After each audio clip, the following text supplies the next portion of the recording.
Happy Homebrew Wednesday, folks. Ryan here, drinking a little extra pale ale. Oh man, definitely bitter up front there, but pretty decent beer. Nothing too exciting going on with it. Check that out. Look how clear that is. Okay, this is extract brew. All right, it's extract, not pre-hopped. I put my hops in myself. A little bit specially grained, but pretty decent, pretty decent. What have we got here today? Well, so I ordered some things from Northern Brewer. They had sent me a 20% off coupon, so I got some things.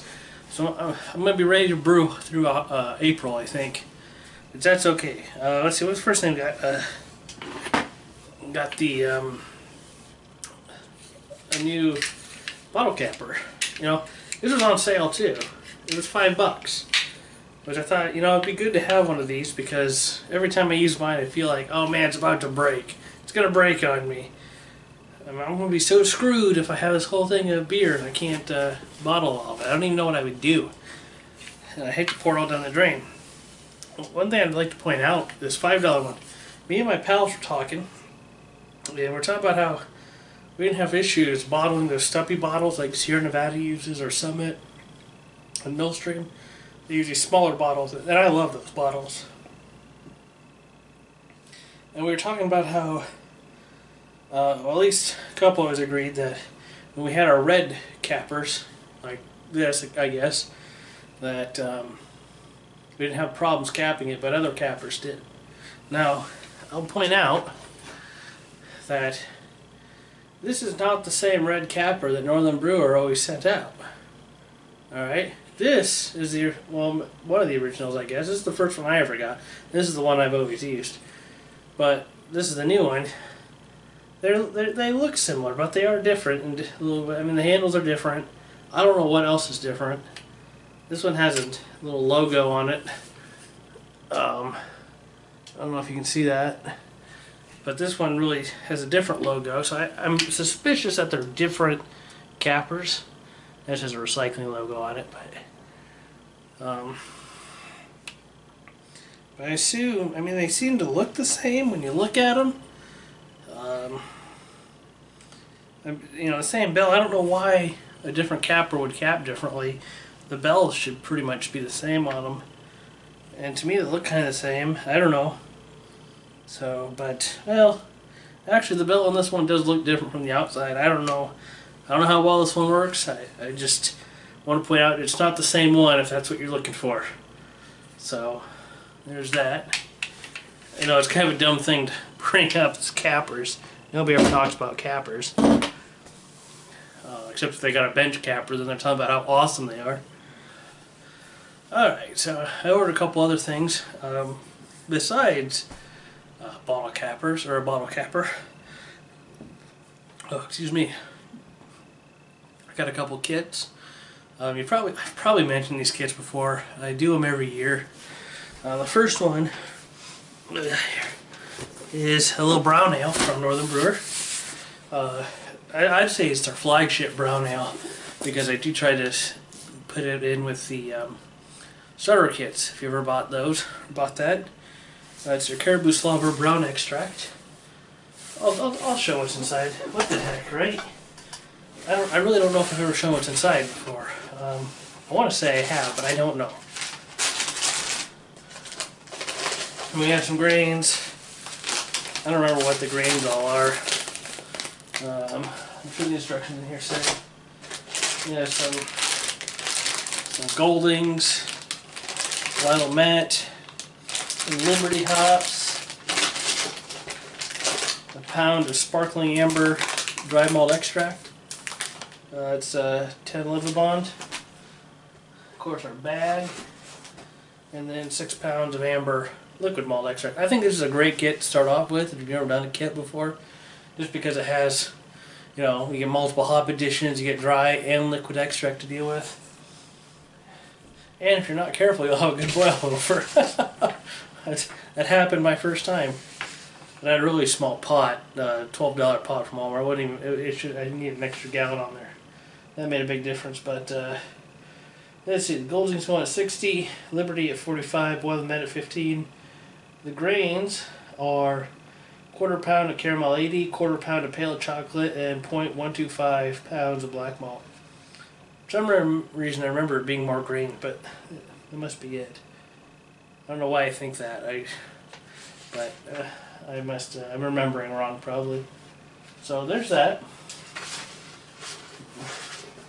That was the first beer I ever brewed, was the Caribou Slaughter. So I make it. This year I'm going to use a different yeast. I think I've used a different yeast every year. I believe the first year was a mistake and they sent me SO4 instead of Windsor, which Windsor is what's supposed to come with it if you do dry. The last year when I got it, it was Windsor yeast.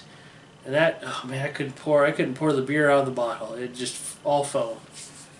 It was annoying as hell. Let's try to get this all back in here.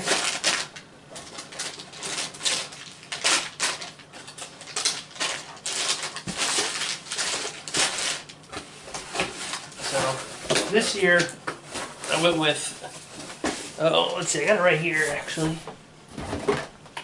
Oh, with a liquid yeast, which I hadn't done on this beer yet, so this is one of the recommended ones. This is Y Yeast, 1332 Northwest Ale, which I would think would be very synonymous of Windsor, but I guess they have some fruity characteristics that are similar, so that's what I got there. The next beer, which I actually believe is the second beer that I ever brewed, is a cream ale. Okay, it's a cream ale. Really simple brew. I actually do remember all the ingredients on this one. This is the 0.25 pounds of biscuit malt, 0.75 pounds of honey malt, an ounce of cluster hops, okay, and 6 pounds of Pilsen malt. That's LME, 6 pounds of Pilsen LME. I won't even bother pulling that out. Well, what the hell. So I got that stuff. Of course, when I did these all last time, I don't think they came in square containers. I think they came in the milk jug still. So, I've got to see how Northern Brewers changed over the years. So, I like to buy stuff from my local homebrew shop, but sometimes if I get a good deal on other things at other places, I'll still go there. I'm going to use US 05 for this one. I have a pack in here that I might use if I don't have other problems. I actually do have an issue with a beer I just did this weekend. I made an Aletober, a Mocktoberfest. I don't know, whatever you want to call it. It's an Oktoberfest. That's some of the ale yeast, pretty much. It was an all-grain recipe that I converted to partial mash with help from Tom, the guy who owns a brew shop here. Thanks, Tom. What did we do? We used Beersmith after we converted, Beersmith said, okay, choose so much DME or so much LME, either one.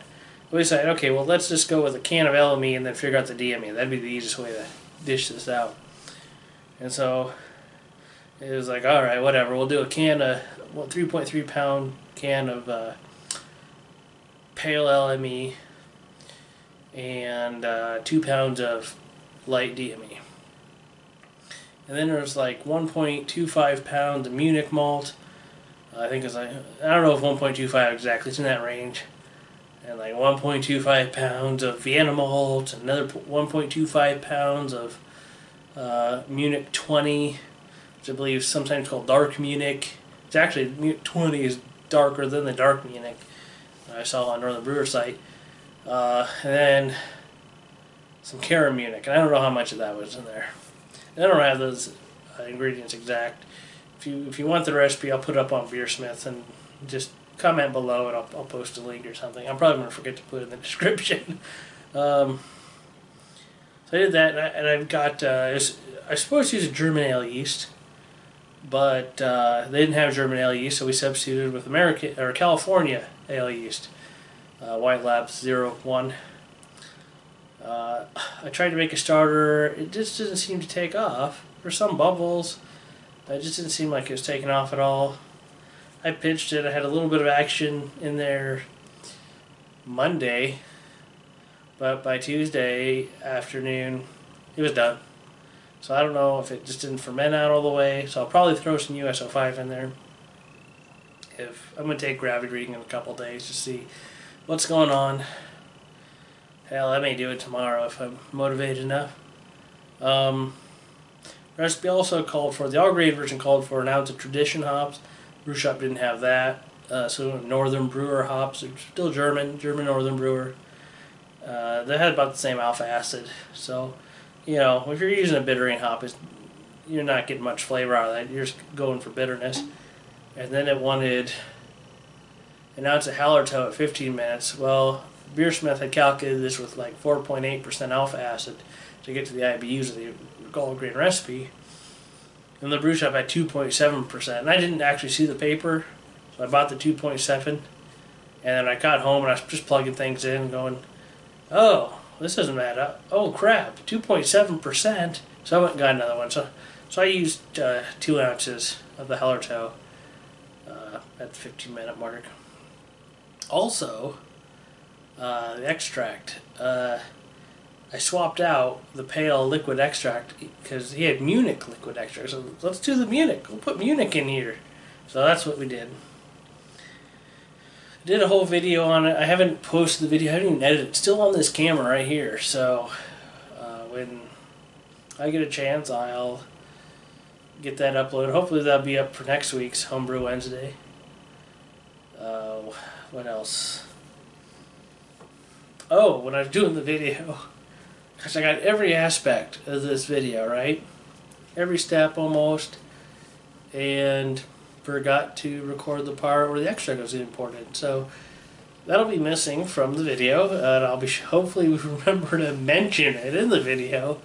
But I think everybody knows how to pour extract and dump powdered extract in, so won't be anything too exciting. I mean, you've seen me do partial matches before. I just didn't have this camera when I was doing it before. Ooh, excuse me. So hopefully, you know, if you find it entertaining. Let's see. So I got the dry Irish stout still secondary. The cream ale went secondary. Oh, that cream ale was a mess. But I got most of just the liquid and not too much other stuff, so that should clear up pretty nicely. That's the Liberty cream ale from Midwest. I'm still kind of hoping this. I need to hope the keg. I'm hoping the keg gets emptied before St. Patrick's Day, so that the dry Irish stout can go in there. Because I'd really like to have a stout for St. Patrick's Day. My luck, I'll empty it like right after, you know. And I'll just be like this, Murphy's Law, Murphy's Law. So, anyway, that's all I got for you this week, folks. Cheers. Have a happy Homebrew Wednesday. And drink clear beer. Drink clear beer. No, I'm just kidding. See you next week.